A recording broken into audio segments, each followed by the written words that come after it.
on a birthday letter that Donald Trump sent Jeffrey Epstein for his 50th birthday. Ghislaine Maxwell collected that and other letters for a 2003 birthday album. That's according to documents reviewed by the Wall Street Journal. Pages from the album are among the documents examined by Justice Department officials who investigated Epstein and Maxwell years ago, according to people who have reviewed the pages. Here's how the Journal describes the letter Donald Trump wrote to Jeffrey Epstein. Quote, "The letter bearing Trump's name, which was reviewed by the Journal, is bawdy, like others in the album. It contains several lines of typewritten text framed by the outline of a naked woman, which appears to be hand-drawn with a heavy marker.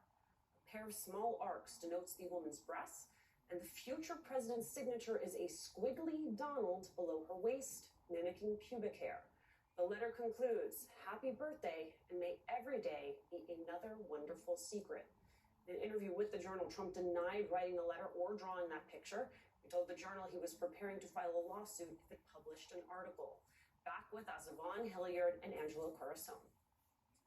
Okay, so this is obviously just breaking. I know you all have had an opportunity to take a gander. What stuck out to me from this story is that the Justice Department officials, obviously the Wall Street Journal, reached out to them, and according to the Journal, they didn't respond to requests for comment or address questions about whether the Trump page and other pages of the birthday album were part of the agency's recent documents review. The FBI also declined to comment. Vaughn, do you have anything from the White House on this yet? No, not yet. And it should be assumed that not only did this Department of Justice, but also the Biden Department of Justice had these contents here. I think that this is the important context, is that for so many reasons, it has been clear that there are still Epstein files that have been redacted for the sake of victims' names, for instance. There are other files, though, and that has not kept others from arguing that even the mentioning of names, potential clients, right, should be revealed. Information like this that the Wall Street Journal clearly made the decision that it was worth reporting out at a time that the president has vehemently denied having close friendship with Jeffrey Epstein. Clearly the Wall Street Journal making the decision with their reporting that this was a valuable information at a time that the president has denied ever engaging in any improper relations. I think it's worth also going back, though, in this context to in October of 2002 in a New York Magazine profile. At the time, then real estate mogul Donald Trump, he said, quote, "I've known Jeff for 15 years, terrific guy. He's a lot of fun to be with. He's even said that he likes beautiful women as much as I do, and many of them are on the younger side. No doubt about it, Jeffrey enjoys his social life."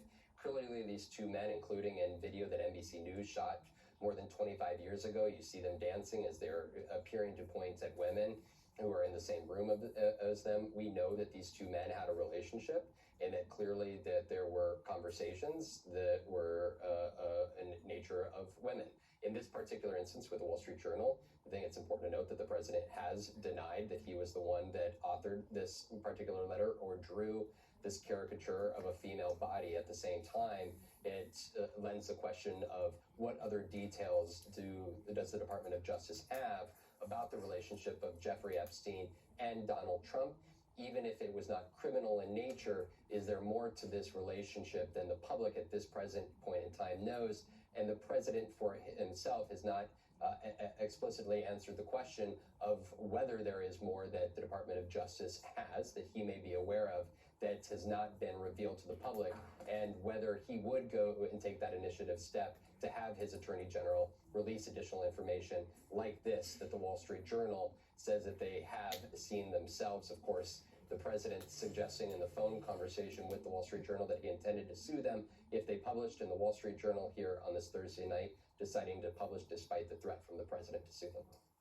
Angelo, further to Vaughn's point just now about the president's denial, the Justice Department, in fact, Justice Department officials, according to the Wall Street Journal, did not respond to their request for comments or address questions about whether the Trump pages or other pages of the birthday album were part of the agency's recent documents review. That's all the legal stuff that's going to get vetted out over the next 24 plus hours.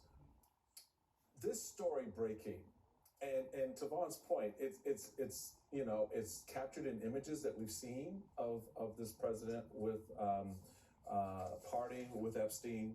How does this now play into the ongoing narrative that we started the show talking about tonight? This now drops on the heels of what has been a bruising day for the president with his base.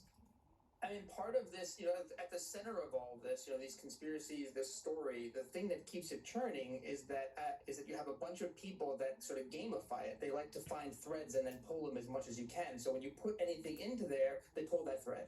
So one, I mean, let's assume for a second, the reporting is accurate or not. Let's assume it's accurate. The sentence is kind of creepy. I mean, every day be a wonderful secret. I mean, think of what we're talking about here. People are going to be like, that's weird. I want to hear some answers. Even if it's a joke, you got to give us something. The second thing is his denial is part of the problem. So in his denial, he says, I don't do drawings like that. Well, actually, I can think of 3 off the top of my head. They were auctioned. One of him doing a skyline of New York City that sold for $30,000 back in 2017. I can think of another where he did a skyscraper in black Sharpie and then made the sidewalk his name. There was another where he drew a money tree and then somewhere in the roots was Donald. These are things that are easily able to be found. I remember 3. There's got to be more. So it's going to be pretty easy to find Donald Trump's doodles that he was selling at one point or that were getting sold at auction. So this denial that I don't even do these kinds of drawings, there's going to be plenty of proof points to undermine that. And that's part of the issue here to your question, which is that it's just going to give these people something to pull, which is like fresh fuel. And then as it works its way up the chain, it's going to mean more demands for transparency. And then also even the political supporters, like Senator Thune, who was out there saying, well, I'm always in favor of more transparency. I trust the president to do the right thing. Now he's going to get asked about it again. And the answer that he's been landed on is no longer going to be sufficient.